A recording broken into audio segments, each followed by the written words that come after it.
இன்றைய நூல்நயம் நிகழ்ச்சியில் சில நூல்களை நாம் காண இருக்கிறோம். முதலில் கம்பனின் மனக்கோணம்.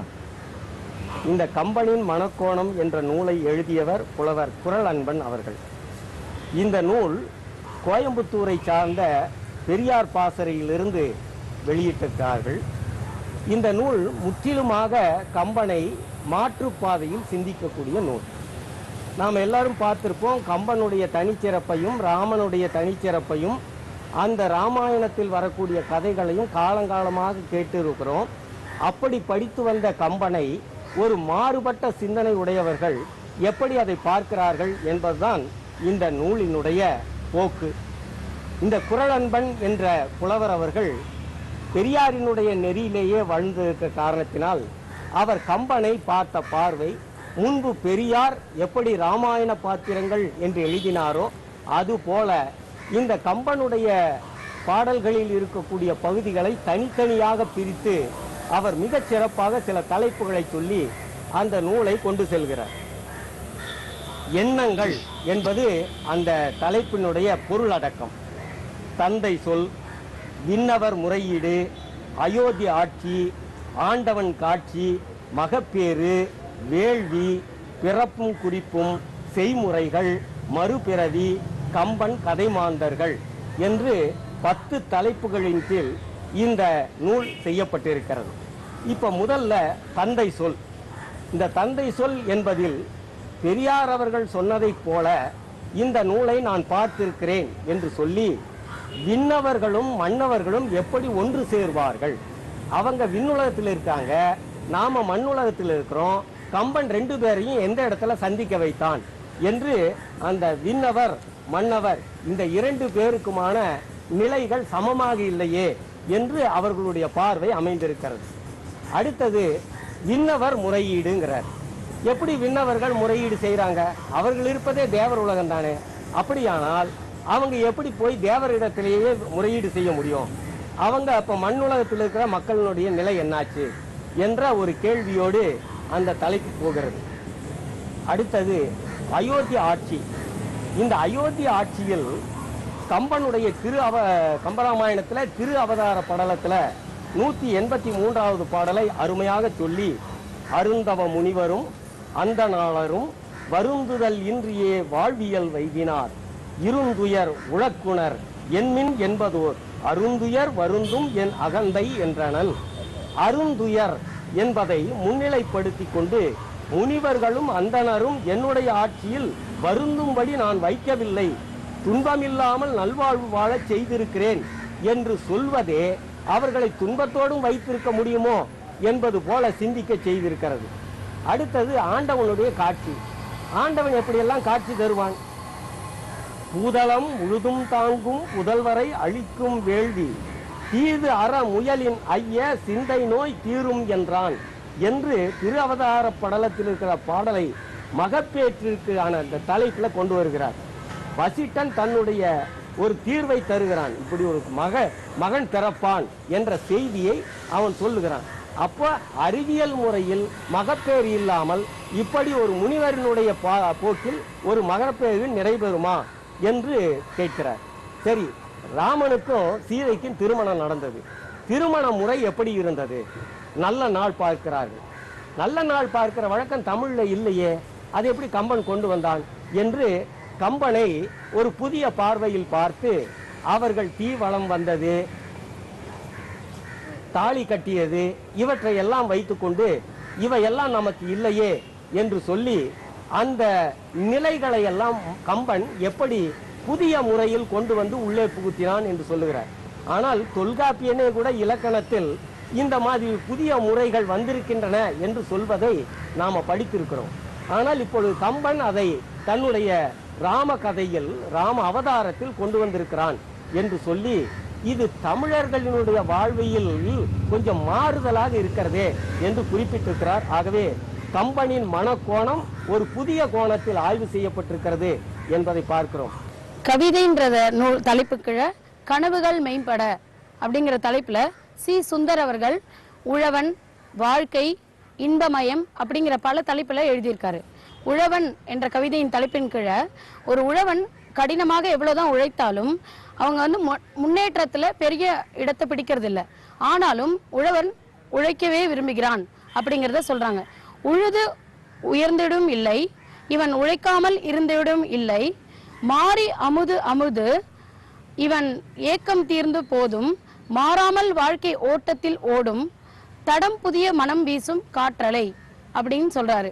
உழவன்ற தலைப்பு கீழே எல்லாம் இன்பமயம் அப்படிங்கிற ஒரு கவிதை தலைப்பு கீழே அன்பை பொழிந்தால் இன்பமயம், ஆணவம் அழிந்தால் இன்பமயம், இனிமையாக பேசினால் இன்பமயம், ஈகை புரிந்தால் இன்பமயம், உவகை கொண்டால் இன்பமயம், ஊருடன் கூடி வாழ்ந்தால் இன்பமயம், எல்லைக்குள் இருந்தால் இன்பமயம், ஏழைக்கு இறங்கினால் இன்பமயம், ஐயம் நீங்கினால் இன்பமயம், ஓதத்தின் சீற்றம் இன்பமயம், ஓம்பல் செய்தால் இன்பமயம், ஔவியம் சிரித்தால் இன்பமயம். இப்படி ஒரு வாழ்க்கைக்கு இன்பமாக இருக்கணும்னா அன்பு, ஆணவம் இல்லாமலும் பிறருக்கு கொடுத்து வாழ்தலும், ஏழைக்கு உதவுதல் வேண்டும் என தன்னோட கவிதை மூலமா வாழ்க்கை நெறியில நம்ம எப்படியெல்லாம் அன்றாட வாழ்க்கையில எப்படியெல்லாம் வாழ்ந்துட்டு இருக்கலாம் அப்படிங்கிறதே கவிதையா சொல்லியிருக்காரு.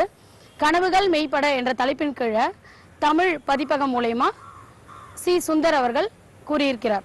இப்பொழுது நாம் காண இருக்கக்கூடிய நூல் ஒரு அரை நூற்றாண்டு காலம் தன்னுடைய வாழ்க்கையை எழுத்திலும் தன்னுடைய வாழ்க்கை பயணத்தில் இலக்கியத்திலும் செலவிட்ட ஒருவர் செய்த நூல். இந்த நூல் ஒரு முழு நூலாக 8 தொகுதிகள் வந்திருக்கின்றன. இது 8வது தொகுதி நூல். இந்த நூலுக்கு பெயர் மனத்தில் பதிந்தவர்கள். இந்த மனத்தில் பதிந்தவர்கள் யாருடைய மனத்தில் பதிந்தார்கள் என்றால் அந்த எழுத்தாளராகிய கவிஞராகிய கவிமாமணி கலைமாமணி ஏர்வாடி எஸ். ராதாகிருஷ்ணன் அவர்களுடைய மனதில் பதிந்தவர்கள். ஏர்வாடி எஸ். ராதாகிருஷ்ணன் உறவு கவிதைகள், கவிதை உறவு என்கிற ஒரு அமைப்பையே நடத்தி வருகிறார். இந்த கவிதை உறவு என்கிற அமைப்பில் கவிதை உறவு என்று நூல்களை வெளியிடுகிறார், இதழ் வெளியிடுகிறார். அந்த இதழில் தொடர்ந்து தான் எழுதி வந்த அறிஞர்களை பற்றிய செய்தியை ஒன்றாக தொகுத்து இது 8வது தொகுதியாக வரக்கூடிய நூல். இந்த நூலில் நாம் அவர் குறிப்பிடக்கூடிய அன்பர்கள் அத்தனை பேரும் மிக சிறப்பு வாய்ந்தவர்கள். எல்லா தொகுதிகளிலும் அப்படித்தான். இந்த தொகுதியில் மிக சிறப்பாக இன்றைக்கு நாம் பார்த்து கொண்டிருக்கிற, நாம் உறவாடி கொண்டிருக்கிற பெரியவர்களை பற்றி குறிப்பிடுகிறார். இந்த நூலினுடைய தொகுதிக்கு அணிந்துரை வழங்கி இருக்கிறவர் பேராசிரியர் மோகன். அவர் என்ன சொல்றாருன்னா, இவர் மனதில் பதிந்தவர்களை சொல்லுகிறார். இந்த காரணத்தினாலேயே ஏர்வாடி எஸ். ராதாகிருஷ்ணன் நம் மனதிலும் பதிந்திருக்கிறார் என்று ஒரு குறிப்பை சொல்லுகிறார். அதுல குறிப்பா ஏர்வாடி ராதாகிருஷ்ணன் யாரையெல்லாம் குறிப்பிட்டு அவர்களுக்கு சிறப்பு சேர்த்து சொன்னாரோ அந்த சிறப்புகளை எல்லாம் இந்த நூலில் அவர் தனியா எடுத்து சொல்றார். இப்ப எழுத்தாளர் வே. இறையன்பு, இவர் ஏன் இங்க குறிப்பிடுகிறேன் என்றால் இது பன்முக வெற்றியாளர் என்பதனால் என்று குறிப்பிடுகிறார். முனைவர் பொன்ன வைகோ, உங்களுக்கெல்லாம் தெரியும், துணைவேந்தராக இருந்தவர், நல்ல மனிதர், நாடறிந்த தமிழறிஞர் என்கிறார். அடுத்தது பேராசிரியர் தமிழறிஞர் மூப்பி பாலசுப்ரமணியம் ஐயா அவரை பற்றி குறிப்பிடுகிறார். அவர் பச்சைப்பல் கல்லூரியில் பேராசிரியராக இருந்தவர், சிறந்த மொழியாளர், மொழிப்பற்றாளர் என்று அவரை குறிப்பிடுகிறார். மன்னர் மன்னன், இவர் யாருன்னா பாரதிதாசனுடைய மகனார், நிறைவாக வாழ்கிற நல்ல மனிதர் என்று அவருடைய சிறப்பை சொல்லுகிறார். இன்று நம்மோடு இருக்கக்கூடிய கவிஞர் பிறைசூடன், அவர் திரைப்பட கவிஞர், எல்லோருக்கும் பிடித்த எல்லோரும் ரசிக்கிற மனிதர் என்று அவரை குறிப்பிடுகிறார். நீதியரசர் கற்பக விநாயகத்தை பற்றி சொல்லும் போது நிகரற்ற மாமனிதர் என்று குறிப்பிடுகிறார். மு. குமரேசன் என்கிற மருத்துவர், இவரை மனத்தின் மருத்துவர் என்கிறார். உடல் நோய்க்கு மட்டும் மருத்துவம் பார்க்கலையாம், அடுத்தவர்களுடைய மனத்திற்கும் மருத்துவம் பார்க்கிறாராம். ஆகவே மனத்தின் மருத்துவர் என்று குறிப்பிடுகிறார். இப்படி மிகப்பெரிய பட்டியல், பெரிய எழுத்தாளர்கள், துணைவேந்தர்கள் என்று அவர் கூறிக்கொண்டே வருகிறார். இதுல என்ன தனிச்சிறப்பு என்றால், இவர் ஒருவரை பார்க்கிறாரு, அவரை பற்றி நேரடியா தொடர்பு இல்லை, ஆனால் சமுதாயம் அவர்களை எப்படி பார்க்கிறது அந்த பார்வையை தன்னுடைய நூலில் பதிப்பிக்கிறார். இப்ப இறையன்பு அவர்கள் அப்படின்னா உடனே இளைய தலைமுறைக்கு ரொம்ப பிடித்தமானவர். அவர் எழுதின எழுத்துக்கள் எல்லாம் ரொம்ப சிறப்பாக இருக்கிறது. அவருடைய பேச்சு மிக உயர்ந்ததாக இருக்கிறது, இளைய தலைமுறையை கவர்ந்ததாக இருக்கிறது. ஆகவே அவருடைய பேச்சை கேட்டு அவருடைய எழுத்தை படித்து வெற்றி பெற்றவர்கள் அதிகம் என்ற காரணத்தினால் பன்முக வெற்றியாளர் என்ற சிறப்பு பெயரை அவருக்கு தருகிறார். இப்ப இதுல நல்லி குப்புசாமி ஐயாவை பற்றி சொல்ல வர்றார். நல்லி குப்புசாமி ஐயாவை இன்றைக்கு இருக்கக்கூடிய தமிழ் கூறு நல்லுலகம் மிகச் சிறப்பாக அறியும். அவர் எல்லா வகையான பணிகளிலும் தன்னை ஈடுபடுத்தி கொண்டிருக்கிறவர். இவரை பற்றி தனிப்பட்ட முறையில் நானே கேள்விப்பட்டிருக்கேன். ஒரு மிகப்பெரிய தமிழறிஞர், அவர் வயது முதிர்ந்தவர், ஆனால் அவர் இல்லத்தில் இருக்கிறார் என்பதை தெரிந்து கொண்டு அவருடைய இல்லம் ஏதோ ஒரு பகுதியில் சிறிய கிராமத்தில் இருக்கக்கூடிய உள்பகுதி, அங்கே அவரை தேடிக்கிட்டு போய் பார்த்தவர் அப்படின்னு அவரே சொல்லியிருக்கார். யாரை தேடி போனாரோ அந்த தமிழறிஞரே என் இடத்துல சொல்லியிருக்கார். அப்படிப்பட்ட ஒரு மாமனிதர். பேராசிரியர் ஆரா இந்திரா அப்படின்னு எத்திராஜ் கல்லூரியில் தமிழ்துறை தலைவராக விளங்கியவர்கள். சித்திர சிலம்புன்னு அவங்க எழுதினாங்க. அவ்வளவு பெரிய பேராசிரியர் சொன்னாங்க, நல்லி குப்புசாமி செட்டியார் நாம சாதாரணமாக நினைச்சிடக்கூடாது, அவர் வியாபாரி மட்டுமல்ல, நல்ல படிப்பாளி, நல்லா எழுத்து சொல்லக்கூடியவர் என்றெல்லாம் சொல்லியிருக்காங்க. அவரை பற்றி இவர் பதிவு செய்கிறார். இவர் பதிவு செய்கிற வரையிலும் அவரோடு நெருக்கமான தொடர்பு இல்லை. ஆனால் மனதில் பதிந்தவர்கள் என்று இவர் பதிவு செய்த பிறகு அவர்களுடைய மனதில் இவர் பதிந்து விட்டார். இப்ப இவருடைய மனசுல தான் இவங்க பகிர்ந்தான்னு சொல்றாரு. ஆனா யாரெல்லாம் இதை படித்தார்களோ அவர்களுடைய நிலையெல்லாம் இவர்களுடைய மனசுல பதிந்தது மட்டுமல்ல, இவர் அவர்களுடைய மனதில் எல்லாம் பதிந்தார்கள் என்பதை நாம் பார்க்கிறோம். அதுல கற்பக விநாயகம் ஐயா நீதியரசர் அவர்களை பற்றி குறிப்பிடும் போது நிகரற்ற மாமனிதர் அப்படின்னு ஏன் சொல்றாருன்னா, அவருடைய எளிமையான தன்மை, அவர் ஒரு பொருளை எடுத்து பேசுகிற பேச்சு, அவர் கொண்டு வந்து காட்டுகிற அந்த நிகழ்வுகள், இதெல்லாம் நம்மை உயர்த்துவது போல் இருக்கிறது என்ற காரணத்திற்காக இவர் மாதிரி எளிமையா இல்லையே, நிகரற்ற மனிதராக இருக்கிறாரே என்று குறிப்பிடுகிறார். இன்னொன்று பாருங்க, நாம நிறைய நாவல்கள் பார்த்திருப்போம். அந்த புதினங்கள், அந்த புதினங்கள்ல அமானுஷ்யமான புதினங்களாக எழுதி வரக்கூடியவர், இறைத்தன்மையோடு எழுதி வரக்கூடியவர் இந்திரா சவுந்தரராஜன். அவரை பற்றியும் இந்த நூல்ல சிறப்பாக சொல்லி இருக்கிறது. அவரை சொல்றாரு, இனிய மனிதர், ஏற்றமிகு எழுத்தாளர் அப்படின்னு. இனிய மனிதர், பழகிறதுக்கு இனியவர், அவருடைய படைப்பு திறனை சொல்லும் போது ஏற்றமிகு படைப்பாளர் என்று குறிப்பிடுகிறார். இப்படி தன்னுடைய மனதில் எந்த வழியாகவோ கேட்டறிந்த பல பெரியவர்களை ஒன்றாக திரட்டி அவர் தான் நடத்தி வந்த கவிதை உறவு என்ற திங்கள் இதழில் தொகுத்து எழுதப்பட்ட அத்தனை தலைவர்கள், பேரறிஞர்கள், இவரையெல்லாம் சேர்த்து தான் மனதில் பதிந்தவர்கள், இந்த மனத்தில் பதிந்தவர்கள் என்று குறிப்பிடுகிறார். இந்த அருமையான நூல் வானதி பதிப்பகத்தாரால் வெளியிடப்பட்டிருக்கிறது.